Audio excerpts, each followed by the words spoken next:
Hello. Hi. Okay, so introduce yourself. Tell us a little bit about you, who you are, name. So I'm Nicole, my pronouns are they, them, and I am queer. Tell us a little bit about yourself. So I'm technically a junior at Central. I'm taking a semester off right now actually, but I'm majoring in social work and I'm minoring in women and gender studies. I'm 20 and I'm an Aquarius. But I eventually, once I graduate, I want to work with, housing, women and LGBTQ youth. So where did you grow up? So I spent most of my life up until 6th grade in San Bernardino, California, and then I moved to Henderson, Nevada in the 6th grade, and I lived there until I moved up here for college, actually. What was life like growing up? Life was good. I was a pretty, introverted kid, for the most part, but it was just my mom, my little brother, and I, pretty much, until, middle school, and then that's when we moved with my stepdad and everything. And I definitely, the older I got, the more out of my shell, I came, and I think it was just, I don't know, just, kind of navigating, where I fit in, I guess. I didn't really, I think there's, a lot that comes from, societal norms, being too girly, is, annoying and stuff, and so I think, that was really hard too. I grew up, as a tomboy, and I just, wouldn't let myself, I wasn't other girls type of thing, you know what I mean? Right. And that was, a really hard thing to, grasp, and, not really, feeling I was too weird, or, not girly enough, or, you know what I mean? Just, didn't really fit in too much with, what everyone else, had their perfect, picture of, what a woman was and everything, I guess.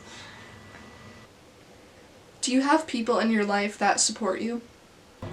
Yeah, most definitely. I have, so many, all of my close friends supported me without question.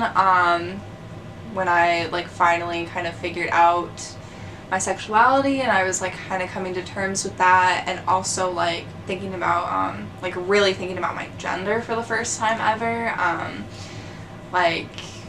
I definitely had, a really good support system that I can go to, and I think, my mom and my family, they know about it too, and they've been, far more supportive than I could, ask for, so it's been nice. What was the journey like when coming to terms with both your sexuality and being non-binary?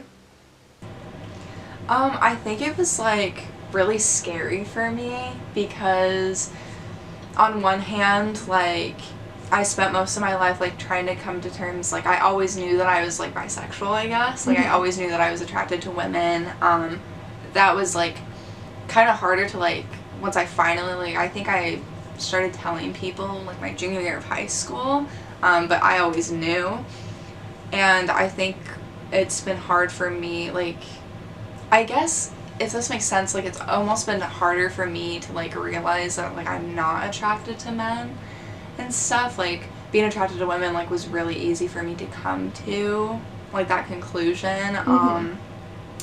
But realizing that I was, queer and stuff, which I would say maybe, leaning more on the lesbian, side, I guess. Because I know for a fact, I don't really like men, but there's so much. Gaze. It is the male gaze, that's the thing, and that's the biggest thing that's been, hard for me when it's come to, coming to terms with my sexuality and stuff, and being I've grown up all my life, thinking that, I need men's, validation, and, I thought that I was gonna marry a man, and, all of this stuff, and, it's really weird to be no, I don't like them at all. And I think, thinking about my gender, I didn't do that until, I really didn't give it much thought until, the pandemic happened, and then I was, I had, all the time in the world to just, think.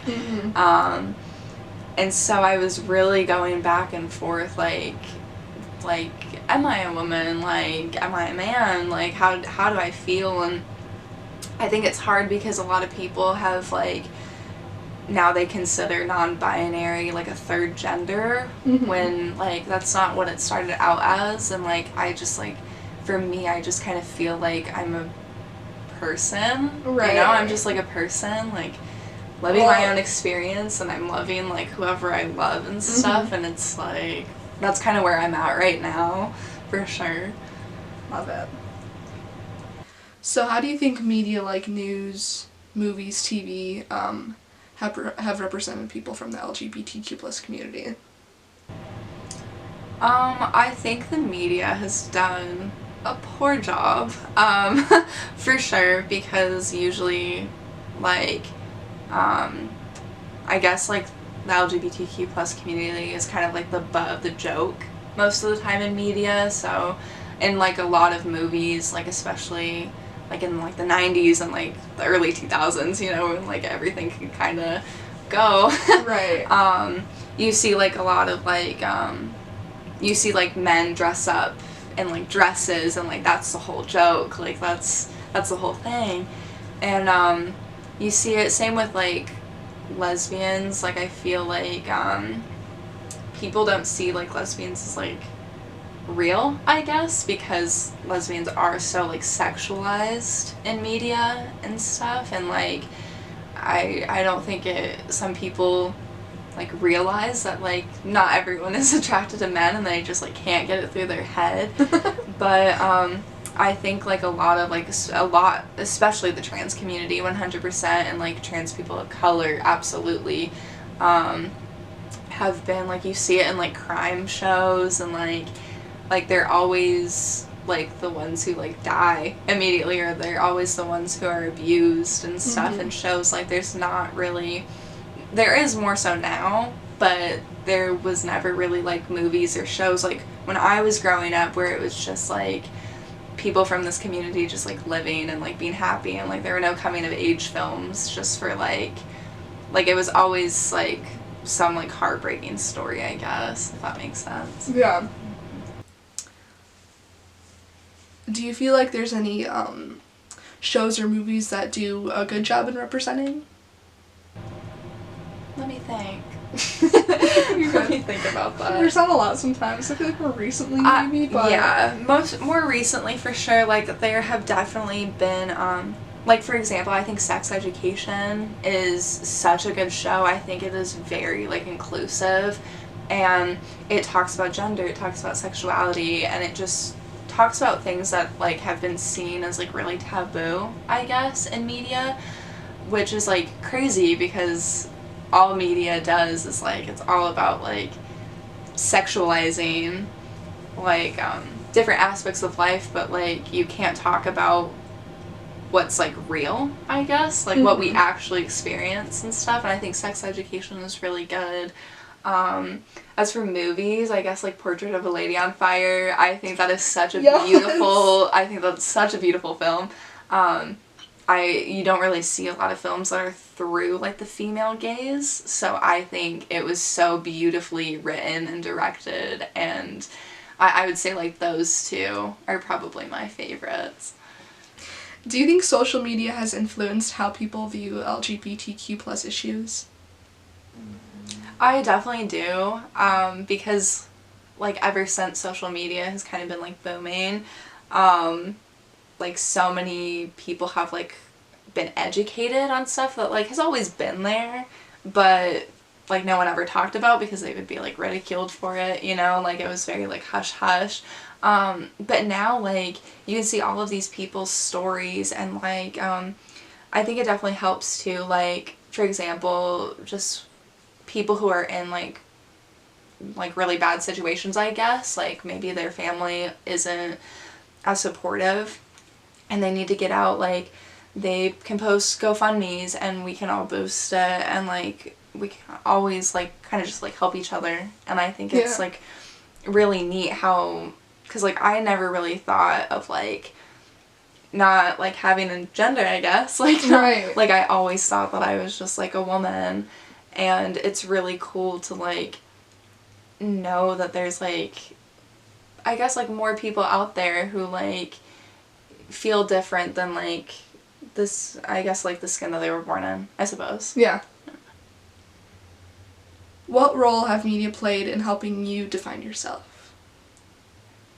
I think it's just given me, like, a chance to step back and really take in everyone's perspective instead of just my own, and, like, I'm able to compare it with other people's experience and, like, kind of figure out, like, yeah, that sounds like me, or, like, yeah, that's not really, like, my thing and stuff. And it's just, I think something else that was really important was, like, realizing that, like, you know, sexuality really is, like, so fluid, and obviously it's not for everyone, Mm-hmm. like, but it is for some people. And I think that's, like, me, like, being able to not put, like, these strict labels on myself, and, like, I think that's helped put, like, a lot of, like, take a lot of the pressure off, because, like, when I came out as bi, I was really, really happy about it, and I thought that it was, like, so cool.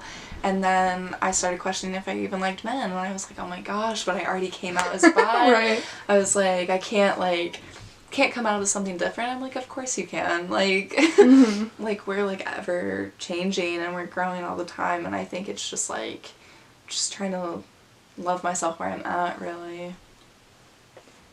All right, well, thank you so much. Thank you. I think being able to interview Nicole was really special because I didn't only get to learn about their experience with being non-binary and queer, but also just how media affects the LGBTQ plus community.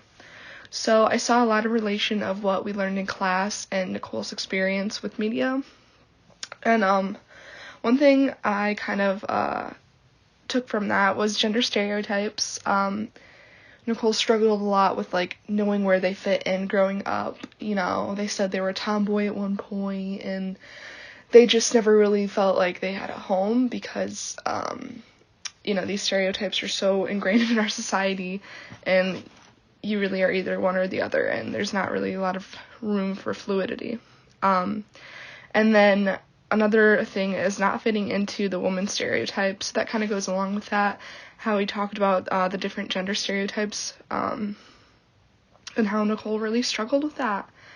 And the male gaze is another thing that I really made sure I put a star next to, because that was we learned about that, and not only in, like, movies and TV shows, but how that kind of plays a part in, like, society in general, and how women are looked at and how women are treated, and, you know, how their worth is based on their body. And Nicole talked about their struggle with the male gaze and how they thought their beauty was dependent on what a man thought of them, when in reality it's open for interpretation, depending on the person.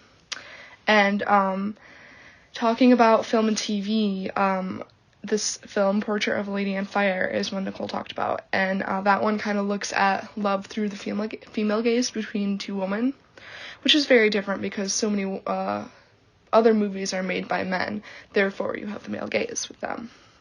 So another point is it's not just a phase. So we talked about in class kind of how being bisexual, or, you know, just queer in general, is kind of looked at as a phase, and, oh, you know, you don't know what you want at the time. And Nicole struggled with that because they didn't want people to kind of downplay their sexuality, because that's such a huge issue, is, you know, that phrase, it's just a phase.